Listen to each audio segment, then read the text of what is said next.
Amigas y amigos,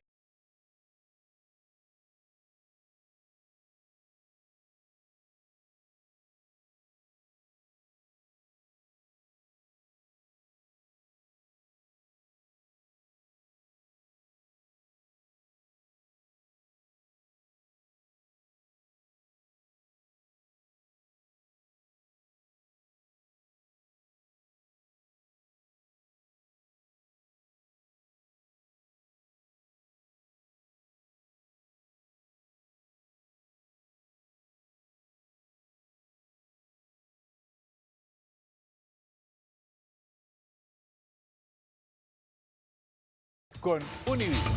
Comenzamos entonces saludando a nuestro experto, el doctor Orlando Rodríguez, director médico de los centros Univida y médico jefe del Hospital Jackson Memorial. Quisiera empezar hablando, doctor Rodríguez, de esta Cándida auris, porque he escuchado incluso personas que le dicen, mire, prefiero que esté en la casa y no se hospitalice.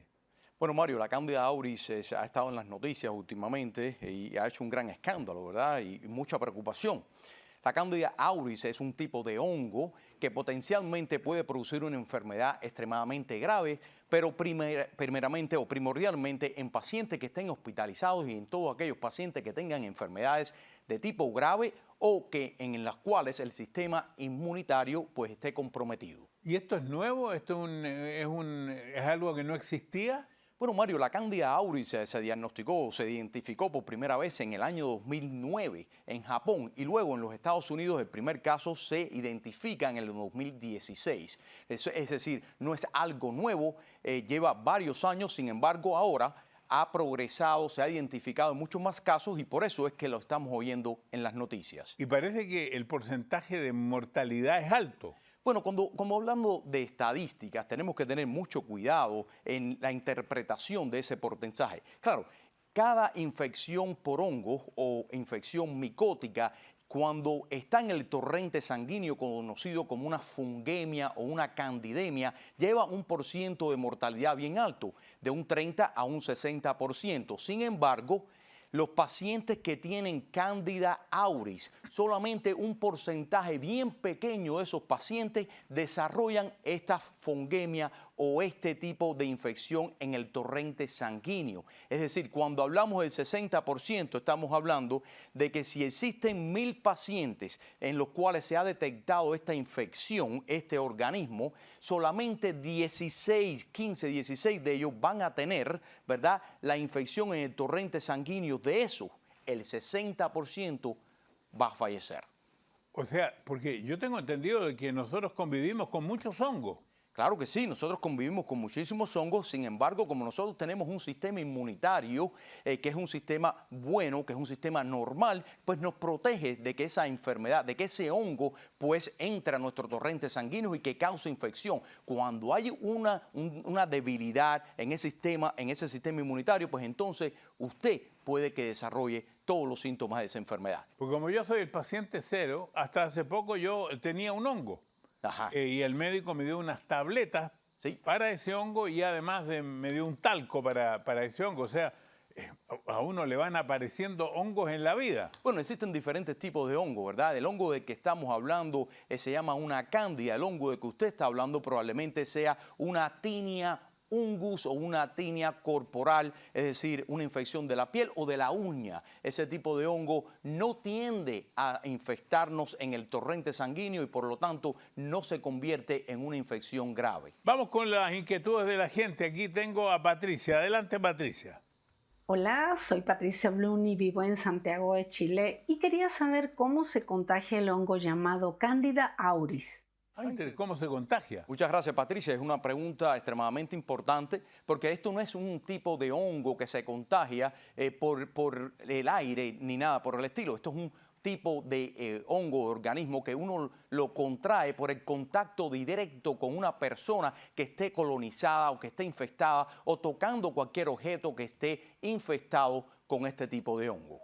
¿Eso significa, doctor, que las personas saludables no están en riesgo? Las personas saludables están en riesgo, Mario, de colonizarse. ¿Cuál es la diferencia entre una colonización y una infección? Es lo que es importante. Usted puede estar colonizado, que quiere decir que usted puede tener en su piel el hongo. Lo pudiese tener, pero no se manifiesta porque su sistema inmunitario es bien fuerte y lo protege de que usted desarrolle la infección. Sin embargo, en aquellas personas donde no está tan fuerte el sistema inmunitario, esas son las personas que van a desarrollar la enfermedad. Tengo otra pregunta, aquí está. Hola, les saluda Siria Antunes de Tegucigalpa, Honduras. Tengo un interrogante acerca del Candida auris. ¿Cuáles son los síntomas que podrían ser de preocupación? Saludos. Muy buena pregunta, pero lo importante aquí es que la mayoría de la población, las personas normales, no va a desarrollar estos síntomas porque la mayoría de la población que tiene un sistema inmunológico normal, pues no lo va a desarrollar. En los pacientes que están internados y que tengan enfermedades bastante serias, bastante graves, que están en los cuidados intensivos, por ejemplo, donde poseen líneas intravenosas, que poseen tubos en el pecho o en el abdomen, esos son los pacientes que quizás pudiesen desarrollar síntomas. Sin embargo, en esos casos nosotros los médicos a veces pues no podemos pues identificar muchos de los síntomas porque los síntomas pues como son muy similares a las enfermedades que esos pacientes tienen. Sin embargo, cuando el paciente desarrolla fiebre, escalofrío, cuando el paciente tiene un decremento en la presión arterial, pues entonces nosotros lo sospechamos y hacemos los cultivos y los demás laboratorios adecuados para poder identificar ese hongo. Doctor, ¿y si esa persona es diagnosticada, qué precauciones tiene que tomar? Bueno, las precauciones, Mario, nosotros lo que hacemos es tratar de evitar el contacto directo con el paciente y todos los alrededores del paciente. Primeramente, aislamos al paciente en un cuarto donde ese paciente esté solo, ponemos un cartel fuera de la puerta para que todas las personas que entren al cuarto, no solamente el personal médico, sino también los familiares de ese paciente, lo sepan y tengan que ponerse un gown, es decir, una bata, sí, tengan que ponerse guantes y entonces que se que se laven las manos bien, especialmente con aquellos productos que tengan una base de alcohol. ¿Qué parte de nuestro cuerpo, del organismo, mejor dicho, ataca este Candida auris? Bueno, la Candida auris puede atacar a cualquier parte del organismo, especialmente aquellas heridas que estén expuestas, ¿verdad?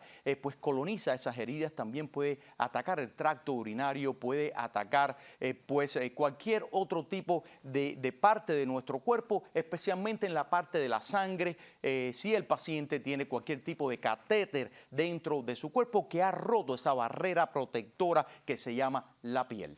Muchas gracias, doctor. Esta información es interesante para todo el mundo y como vuelve a aparecer lo de la tuberculosis, lo veremos después de estos mensajes.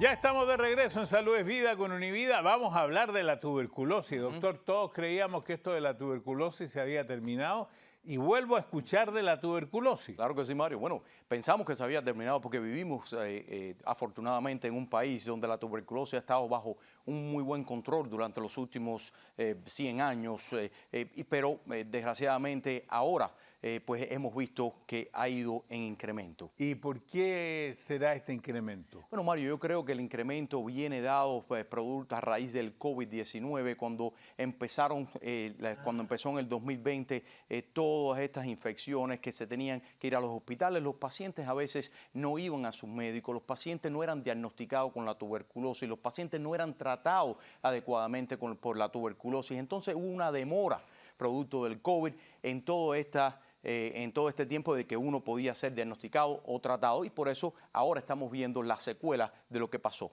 Bueno, como siempre me pongo como paciente cero, hace aproximadamente 70 años yo tuve un complejo primario que es tuberculosis. Y entonces mi primera pregunta es, ¿cómo se contagia? Bueno, la tuberculosis es una bacteria, ¿verdad? Se conoce como el Mycobacterium tuberculosis. Es una bacteria que básicamente sale producto de la tos, de una sonrisa, de cantar, por un paciente que tiene una tuberculosis de tipo activa y entonces, pues al toser, esas pequeñas gotitas quedan suspendidas en el aire y tienen esa bacteria micobacterio, y entonces una persona que está en un contacto cercano con esta persona infestada o está en un lugar bastante lleno de personas, pues entonces pudiese inhalar estos complejos y entonces quede infestado por la tuberculosis. Y entonces esto es el bacilo de Koch, esto lo descubrió el doctor Koch, tengo entendido. Eso es correcto, un doctor alemán que estuvo estudiando y es uno de los padres de la bacteriología en el mundo, y entonces por el año 1882, si recuerdo bien, pues fue que él descubre el micobacterio como la causa de la tuberculosis. Y Koch significa cocinero además, pero quería preguntarle, me dijeron que yo tenía un complejo primario, yo tenía solamente 11 años. Claro. Me llevaron a tomar aire, al aire puro de la cordillera. Recuerdo que eso era, había que ponerle mucho cuidado en ese entonces. Claro, y era el tratamiento en aquel entonces, y la tuberculosis en realidad tiene 3 etapas, y la que usted está mencionando es la etapa primaria de la tuberculosis, donde adquirimos el micobacterio por primera vez, es decir, entra a nuestro organismo por primera vez, pero luego existen 2 etapas subsecuentes. Una, la segunda etapa, que sería la etapa latente, es decir, el organismo ha adquirido esa infección, el organismo, el sistema inmunológico ha sido capaz de controlar esa infección hasta el punto donde no desarrolla ningún tipo de síntomas y la persona no es contagiosa para nada, no puede transmitir la infección. Y la tercera etapa o fase de la tuberculosis es cuando la persona ya manifiesta esos síntomas y esa persona está extremadamente contagiosa. Cada vez que me hago un examen a los pulmones, una radiografía, aparece del porte de un dime, de una moneda de 10 centavos, una marca en mi pulmón que dicen eso es un granuloma. Y el granuloma es solamente pues la manifestación de que hubo una enfermedad de tipo granulomatosa, como es en el caso de la tuberculosis, donde el sistema inmune nuestro la pudo pues encerrar y pues la pudo pues matar como tal, y entonces queda ese residuo que se conoce como un granuloma. ¿Cuáles son los síntomas que hoy día podrían tener las personas que lo que están viendo el programa dicen, bueno, ¿cómo lo sé? Bueno, los síntomas pudiesen tener una similitud al principio, ¿verdad? Especialmente cuando una persona se infecta por primera vez a un catarro común. Por ejemplo, usted puede tener un poquito de tos, usted puede tener un poquito de fiebre, de cansancio, de malestar, de fatiga, etc. Sin embargo, a medida que va pasando el tiempo, usted se da cuenta como paciente que los síntomas no se van y usted pues tiene una tos que es persistente por 3 semanas y esa tos se convierte en una tos que es purulenta, pero no solamente purulenta, sino que tiene sangre, es sanguinolenta, y entonces empieza a ver que usted está perdiendo peso inintencionalmente, sin intención. Usted no está haciendo ejercicio, no está haciendo dieta, ni nada de eso, y usted tiene unas sudoraciones nocturnas que son profusas. Entonces, usted no tiene un simple catarro, usted probablemente tenga una tuberculosis. Ahora, tengo entendido, donde yo nací, en mi país, Chile, que a los bebés, a todos, le ponen una vacuna para protegerlo de la tuberculosis. Claro que sí, y esa es la vacuna conocida como, en sus siglas en inglés, como la BCG, ¿verdad? El Bacillus de Charmette-Guérin, ¿verdad? Eso es una vacuna que protegía muchísimo a los niños. Pero claro, la damos al nacimiento, pero lo que nos dimos cuenta en un estudio que fue publicado, y han habido muchos estudios, pero hubo uno reciente publicado en Lancet Global, donde nos dimos cuenta de que la protección de esa vacuna, Mario, solamente llegaba hasta que el niño tenía 5 años de edad. Luego, su protección al individuo iba menguando poco a poco, y cuando el individuo llegaba a la adolescencia y cuando ya era una persona adulta, pues la protección de la vacuna no existía. En los Estados Unidos no la ponemos en los bebés porque en los Estados Unidos el índice de infección en los bebés es casi nulo. Ya, pero y hoy día, digamos, ¿existe todo tipo de tratamiento para la tuberculosis? Existe muchísimo tratamiento para la tuberculosis, pero básicamente es casi siempre los mismos medicamentos que hemos tenido por muchísimo tiempo. Y claro, dividimos el tratamiento de la tuberculosis en dos tipos de tratamientos. Si la tuberculosis es una tuberculosis de tipo latente, ¿verdad? Donde la tenemos que tratar de 3 a 6 meses, o si la tuberculosis es una tuberculosis activa, en cuyo caso tendríamos que poner al paciente por un tratamiento de unos 6 meses a 1 año. Pero ese que está activo está contagiando a mucha gente. Claro que sí, y esa persona que está activo, pues nosotros lo ponemos en un cuarto de aislamiento, es decir, la persona no se puede ir a la casa. El sistema de salud público tiene que estar envuelto en el tratamiento. O sea, 6 meses encerrado entonces. No, en realidad es que empezamos el tratamiento de 5 medicamentos. ¿Ya? Y esos 5 medicamentos lo empezamos en el hospital.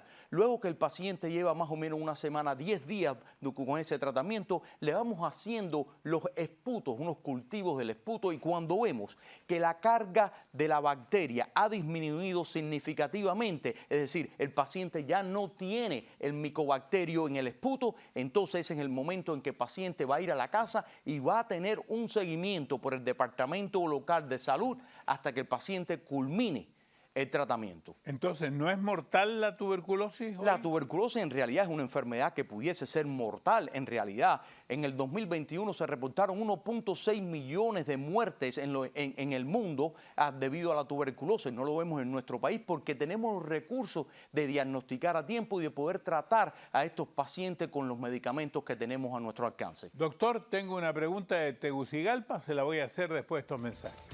En Salud es Vida con Univida, estamos con el doctor Orlando Rodríguez, estamos listos para recibir esa pregunta.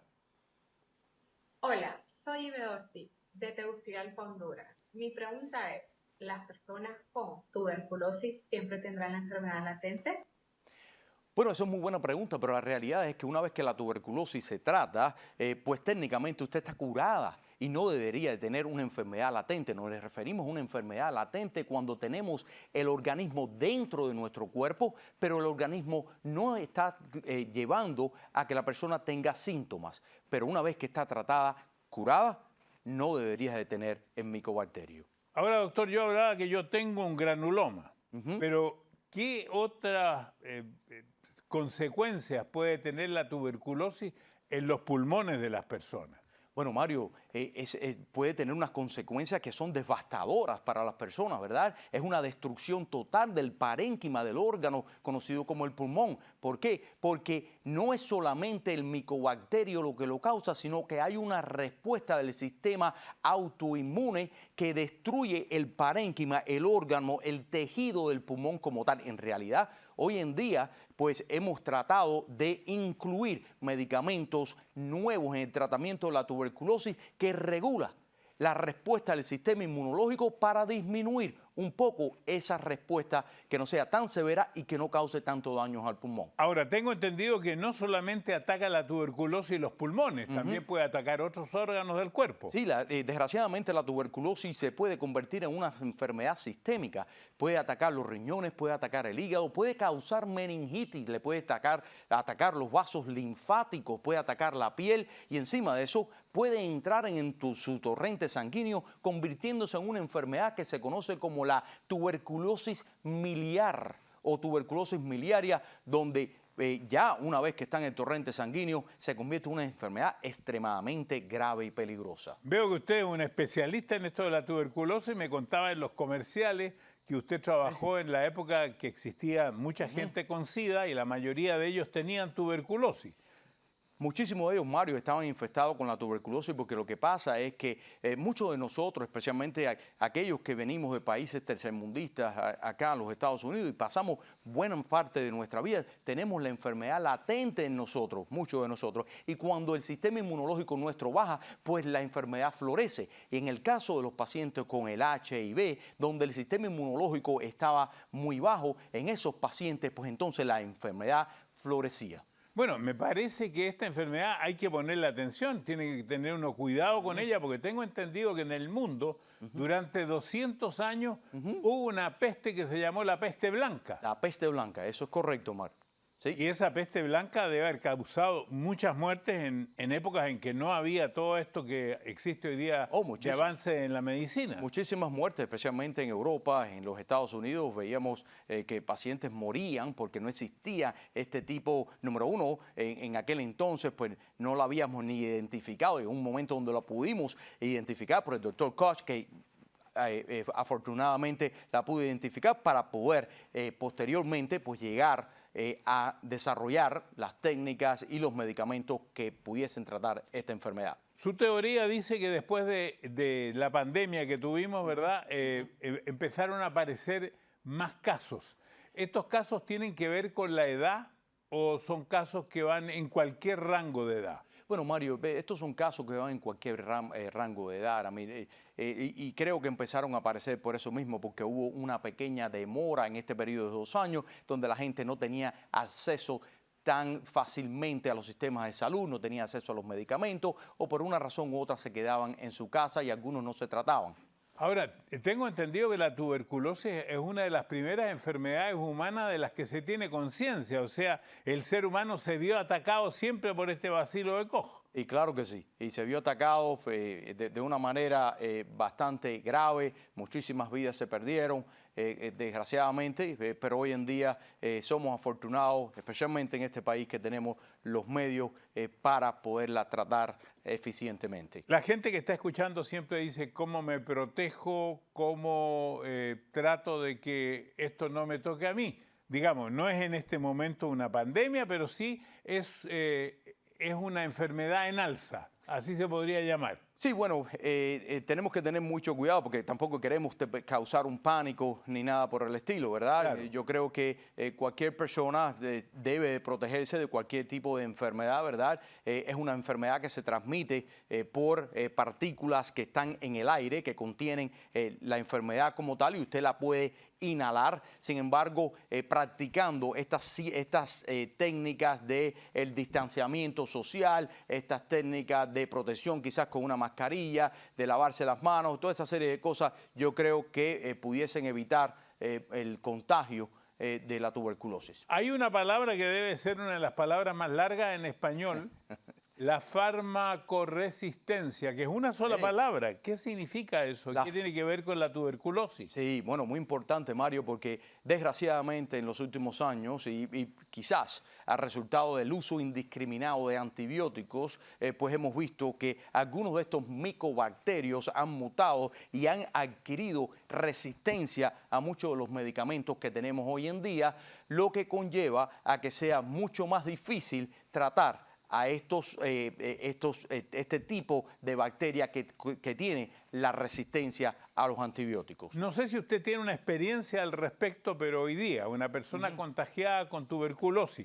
llega al hospital y se le comienzan a hacer todos estos exámenes porque no puede salir del hospital mientras esté contagioso. Correcto. ¿Cuánto es hoy día el término medio, tomando la farmacoresistencia y todo lo que hemos dicho, cuánto está tomando término medio hoy día la atención de un paciente? Bueno, normalmente, Mario, tenemos que tener la sospecha, ¿verdad? Y hacer un diagnóstico adecuado. Normalmente para hacer un diagnóstico de esto, el micobacterio como tal es un organismo que tarda mucho en crecer en un platito de ensayo, ¿verdad? Y entonces ese proceso como tal puede tomar de 4, 5 a 6 días antes que nosotros podamos identificar el organismo. Sin embargo, existe un examen en la sangre, el cual nosotros lo hacemos, que se llama la interferona. Y entonces al hacer eso, si está positivo y el paciente tiene la sintomatología compatible con una tuberculosis, pues entonces nosotros podemos iniciar tratamiento hasta que el examen que confirme eso pues regrese. En su totalidad, creo que más o menos de 10 a 14 días. Tenemos muchos antibióticos. Mi pregunta es, ¿ha aparecido alguno que esté principalmente dedicado a esta tuberculosis? Bueno, el problema es, Mario, que tenemos que usar un cóctel de antibióticos para atacar este organismo que es tan fuerte, ¿verdad? No es solamente un antibiótico, son 5 antibióticos diferentes para poderlos atacar. Doctor, ha sido sumamente interesante. Le decimos a nuestro público, mientras más sabemos, mejor nos cuidamos. Salud es vida.